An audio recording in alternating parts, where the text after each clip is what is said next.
Okay, hey there. This is Shanna Williams, and you're listening to the Grace and Grit Mindset Podcast.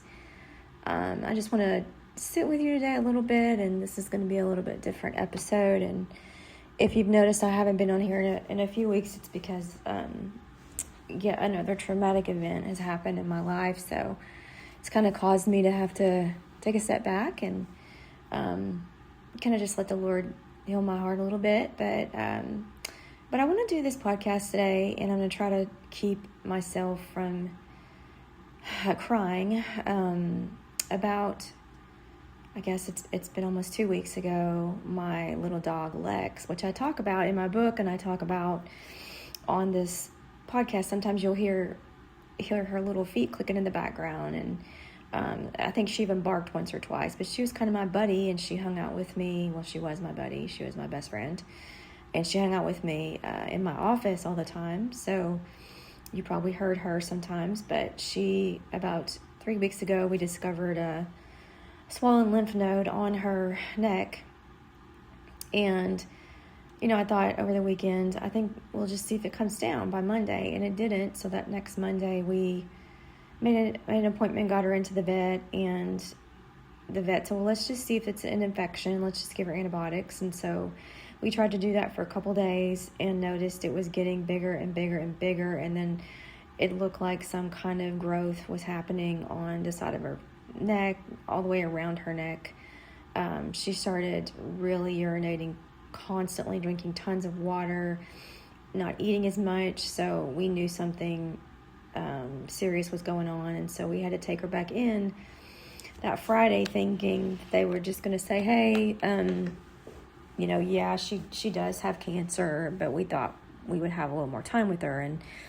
But my husband took her in that Friday, and she had tumors. They did an x-ray, and they did a test to see, what was in that growth, and it was lymphoma. And it was to the point where, because her kidneys were shutting down, and it would have been cruel to let her live through that. So we decided to euthanize her, and it was horrible, to say the least. It's been extremely difficult. So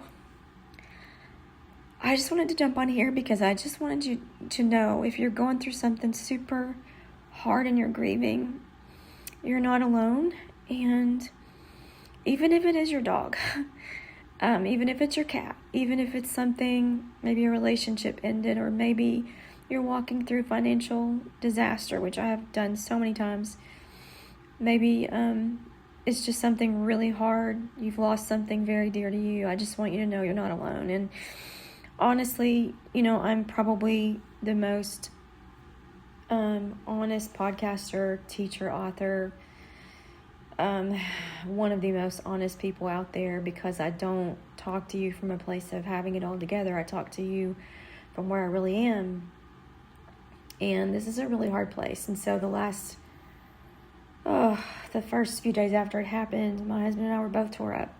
He was just as bad as I was. He was the one that actually was there to euthanize her. I didn't go to the appointment, and I don't think I could have handled it. So he did it for both of us, but it really messed him up too. And he didn't realize how attached he was to her. She was kind of like our baby. And so she was the closest thing we would ever have to a child together. So we, our whole kind of life revolved around Lex and the routines that we had with her, and letting her out for the bathroom in the morning, giving her medication, or feeding her at 4:30 every day and in the morning, and playing with her and taking her outside and taking her on trips with us, and everything just kind of revolved around her. But we loved her. She was like this little burst of joy and energy. And so it's just been really hard. But I just want to come on here today and honor her life by just talking about her a little bit. But also, if you're grieving, I just want to give you some things that, some practical applications of dealing with grief. And because it is difficult. And it is a process. And anyone who tells you that grief is linear has never been through it, or grief should only last X amount of time, you should be whatever over it. And so in a certain amount of time, they have no idea what they're talking about because everyone grieves differently. But I do want to comfort you with some words today from Psalm 147:3. God heals the brokenhearted and he binds up their wounds. And I love that scripture because of the action verb of him binding our wounds. Because, a wound isn't something that's instantly healed. It has to be bandaged sometimes, like our heart. We have to have someone to tend to. It has to be cared for, protected, cleaned. And when God is binding up our wounds, it still hurts for a while. So the thing is, God doesn't promise that the grief will disappear overnight. But what he does promise in this scripture, and what I love, is that he promises that he would be the one tending the wound. And that is the hope and the consolation that we can take from this, is that none of us are going to be immune to traumatic things or having to walk through grief. Anyone who loves deeply will grieve deeply. That is the price tag for love, is grief. Because if you truly love someone, when something happens, when they leave this earth, or when they're in pain or suffering, there's a deep grief. And we even see that in the way that Jesus grieved with Lazarus. And he was so touched by the pain of the people who loved Lazarus. But also, I think in his heart, when he comes to his tomb, I think also there's a pain and a grief within him, because he knew that Lazarus had hurt as well, that there probably was this time in Lazarus's life at the end where he was wondering where Jesus was, because they had sent word for him and he didn't come. So God is not detached or standing aloof, I guess, from us in these moments of deep grief, although it feels that way. It does feel like you're kind of alone when you're walking through grief. And the crazy thing is that my little dog Lex was my little therapy dog that got me through grief. In those previous 8 years of my life, I had gone through super traumatic things. My divorce of 24 years had ended. I became a completely empty nester, alone by myself. I had never been alone.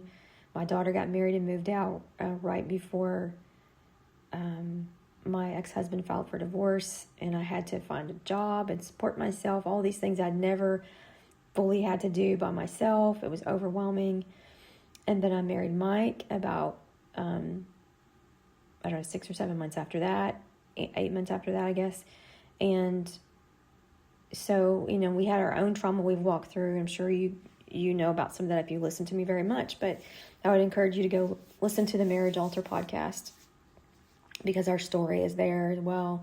We go through the entire thing, and then we also have marriage podcast episodes where we talk about different things concerning marriage and how to make your marriage better, how to deal with trauma, how to overcome things in your marriage. So I talk about that a lot, but Mike and I went through so much trauma with his suicide attempt, his infidelity, and so Lex was like my therapy dog, and she was really helping me cope with grief. And so I lost the person or the animal that was helping me deal with all my issues and grief that I had walked through. So it was very painful, because she wasn't just a dog that I had outside that I saw every once in a while. She was literally my companion. So it was so hard, and I know it's still hard, and I don't know that I'll ever fully get over this situation. I'll never have another dog, I know that. But I'm so grateful. I just try to stay so grateful for her life and what she meant and how she helped me. But God is not detached from that pain. He knows that we love. And I just want to give you some practical things to hold on to, because you can get really lost in grief when you're going through it. And I just want to encourage you, number one, to let yourself grieve. And I just want to say, you don't have to be strong all the time. You can let your guard down sometimes, and tears aren't a lack of faith. They're often the evidence of the love that we had. So give yourself permission to grieve. You know, some people I notice they stuff things down and they don't even allow themselves to grieve. I don't know if you're that kind of person. But there's been times in my life, especially when Mike, with the suicide attempt and the infidelity, I was in a place where I couldn't even let myself grieve because I was having to hold everything down at home when he went into the behavioral hospital because he was on suicide watch. And then I had to fully support us financially. So I felt like I couldn't even let myself grieve because I had to do everything, which is in some ways true, but in some ways God was really helping me. And what I should have done is just realize that he was holding me up, and he was. And I see that now. But then I think I was just I went into complete survival mode and didn't let myself grieve. It was months before I could really grieve. I honestly feel like it took about 6 months before I was able to grieve, because before that I had to like hold it all together all the time. And but there comes a time when you do have to let yourself grieve. There is no way through grief but through it. And I also want to say one of the things you need to do in a season of grief would be the second thing here is to lower your expectations for a season, because the truth is grief takes energy. So more than likely you won't be able to accomplish everything that you normally did before that. Because it's so much like when you hurt yourself physically in your body, it takes a lot of strength and energy for our bodies to heal themselves. It takes a lot of rest. It takes a lot of just stopping, the crazy and the busyness of your schedule so that you can heal. And there's a limit to that. I wouldn't say just drop everything and don't do anything, because I think that's actually dangerous to just get it so far into the grief that you can't do anything. But there is definitely a slowing down to allow yourself some time to grieve. And number 3, keep simple routines. This is super important, and it may not feel like it, because when you're in grief, really, if you're anything like me, you struggle with depression. I already did struggle with depression. So to have to deal with grief and the depression that comes with that is a whole other level. So what I started doing immediately was I told Mike, okay, we missed going to the gym for a few weeks here because we've been dealing with things, but I want to keep that routine in my life. So we still go to the gym. Sometimes I go for walks. But these small things of just caring for yourself, like eating the best that you can, or eating at all. Because sometimes when you're in grief, you don't eat at all. And it's super challenging, but trying your best to keep these routines is really important, because it's caring for yourself, but it's also, I think, a way that we can pull ourselves out of grief a little bit. What I mean by that is, I tried to explain this to Mike the other day. I said, what I feel like I need to do is allow myself to cry sometimes during the day, but I can't do that all day long because it's overwhelming to me. So I have these little pockets every day or two where I just sit down and I cry and I let myself grieve, and I think about her and I look at pictures or anything else or videos that I have of her, and I just let myself grieve. And but I can't do that all the time. So that's why these simple routines keep you from being just steeped in grief to the point that you can't stop thinking about it. And on top of that, number 4 is to not isolate yourself. I really think this is so important, because having people in your life, whether it be your spouse, family, your church, but letting them help you in some ways carry the weight of that grief is absolutely one of the best things you can do, because we aren't created to grieve alone. Now, I do like a little bit of isolation so I can cry or whatever, but to have too much of that is not okay. You want someone in your life who's able to say, hey, let me take some of this weight off you. Let me help you. I don't want you to do this alone. Just the companionship of another person is so important. It's not that they can make everything better, but they just lift the load a little bit, and you don't feel so alone. Okay, so number 5, is give your mind somewhere healthy to go. And this can be tricky because, your mind goes to, and I've done this already, was like, what if I had known sooner, if I had noticed she was in a couple months before then, could I have done something to, I don't think we could have prevented lymphoma. It was going to happen, or even when she was younger, is it something I did? Was it the food I gave her? Should I have given her more expensive food? Should I have got her checked more often? And I mean, like, you can go over and over and over that kind of stuff and kind of beat yourself up. So there has to be some level of saying, okay, I did the best I could, and it was her time to go. And so I had to let my mind go somewhere healthy with like letting it be, okay, this was God's will. This was not my fault. This was just part of life. I don't understand it. She wasn't even 8 years old. In my mind, before this happened, I thought she had 4 more years at least. So I wasn't even thinking about her being in a place where she was about to die. So there's a lot of blaming myself and my husband as well. Like, he remembers every time he yelled at her or she got on his nerves, that kind of thing. So, but you can't living in this place of blaming yourself and guilt, because it wasn't your fault. It was part of life, and it was her time to go, is what I had to come to that like resolution of, and I still have to. Number 6, this is hard, but give yourself permission to smile. I think most of us feel super guilty when we laugh after a loss like this, and as if our joy means our loved one has stopped loving, or we've stopped loving. It's not that we've stopped loving. It's just that it's crazy, because it's like joy and sorrow can exist together. It's the weirdest thing. Like, I can be crying, and Mike and I are both crying, but we can also have this funny memory about Lex that makes us laugh and smile. And it doesn't dishonor that person. I think in some ways it's honoring their memory. And I also think, well, what would Lex want me to do if she were here? Well, she would want me to go outside and run and play. That's who she was. And it's okay if I smile and laugh, because that's what she would have wanted. That's what she brought to my life. Sorry, guys, I'm trying really hard. Okay, number 7, expect grief to come in waves. Expect grief to come in waves. So it's crazy because, one day I feel like I'm really okay, and I feel like, okay, I think I'm good. And then the next day, I can hear something, or I can look over in my office and see her dog bed is gone and she's not here. Or I can walk in the house from being gone a while and have this like moment where I forget she's not here, and I almost say, Lex, I'm home. It's so hard.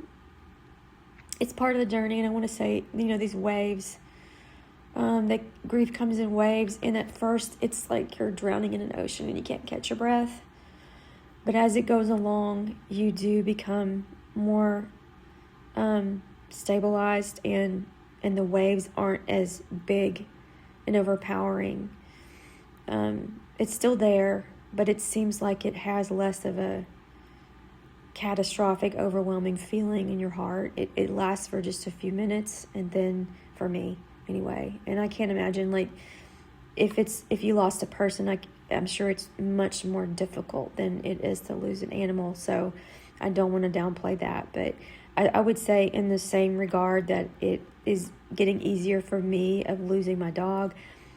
I feel like it's the same way in a human relationship. It hurts so bad that you can't even breathe. But I think over time, and just allowing the Lord to heal you and walking through this process, because it is, and doing some of these things that I'm talking about, it will get easier to navigate these waves that do hit you. And number 8, remember that healing doesn't mean forgetting. Remember that healing doesn't mean forgetting, because it can feel like, if I feel a little bit guilty if I forget about her, or like I'm even afraid I'm gonna forget like what her face looks like, or the noises she made, or how she flipped, and when we went outside she would twist and flip and jump and just and then run at me like she was playing. I don't want to forget that, And I'm so glad that I have pictures and I have videos of her doing those things. But it doesn't mean that I forget those things. It's just that there'll come a time for you as well and for me where when I do remember, it's from a place of gratitude. It's from a place of a healed place. I still love her, but the ache is not there as much as it was before. And I truly do believe a lot of that's because we realize, especially with relationships with other people, and if they were believers, we know that we're going to see them again. And I do believe in my heart, and I have no proof of this, honestly, but I do believe our animals that we loved will be there. I just know the Lord and how much He loves to give us things. And I feel like if He knows that we loved this little animal so much, I feel like he'll put that animal there for us. Again, I have no proof of this. I can just tell you that the weekend after she died was on a Friday. We went to church on Sunday. And of all days, I have very rarely seen this in the last, because the song I Can Only Imagine is 20-something years old now probably.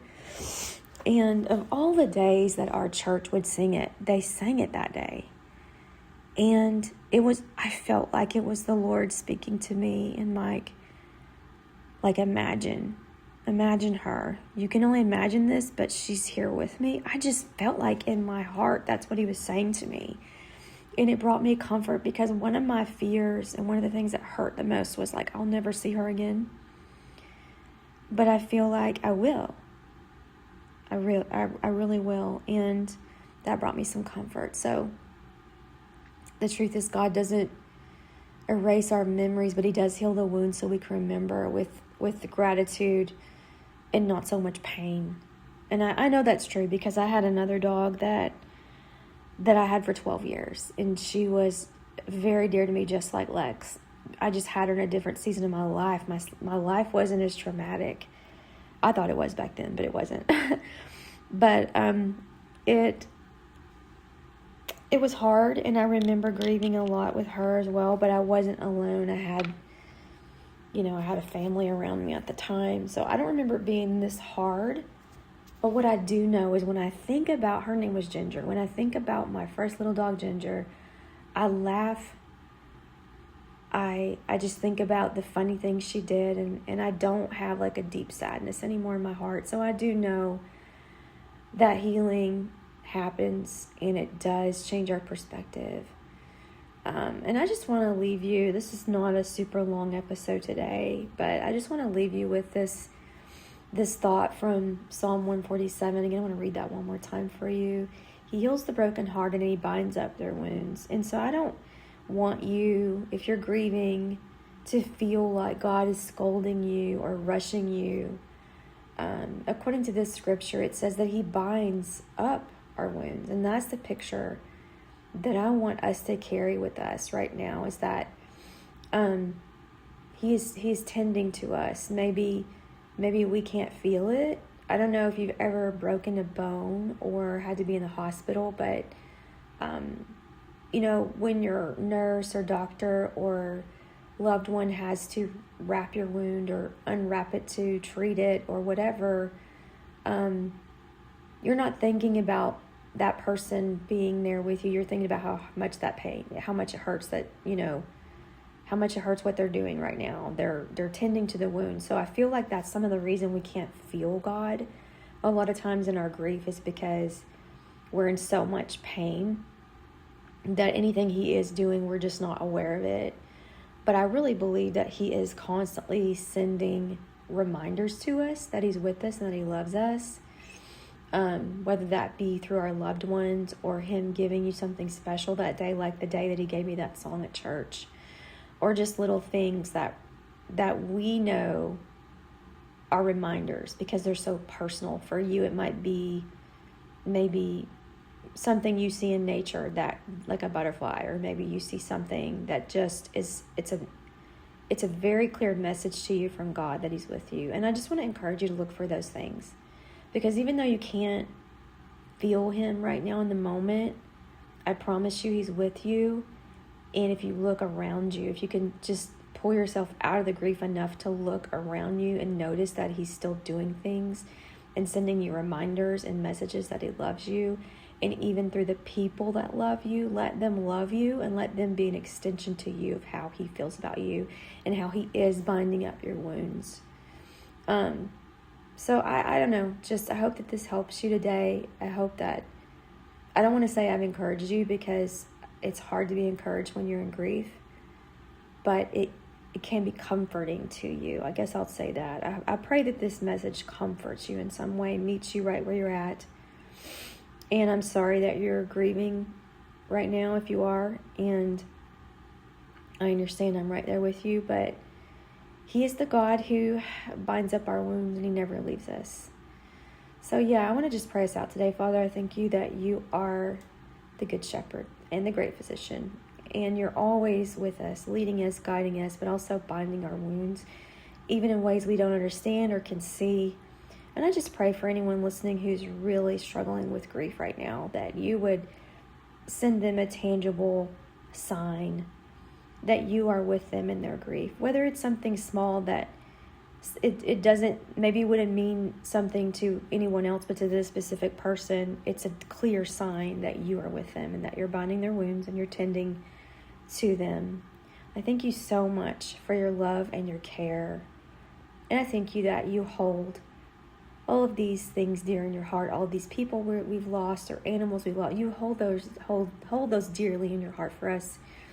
And it matters to you because it matters to us. And I thank you for your goodness. In Jesus' name, amen.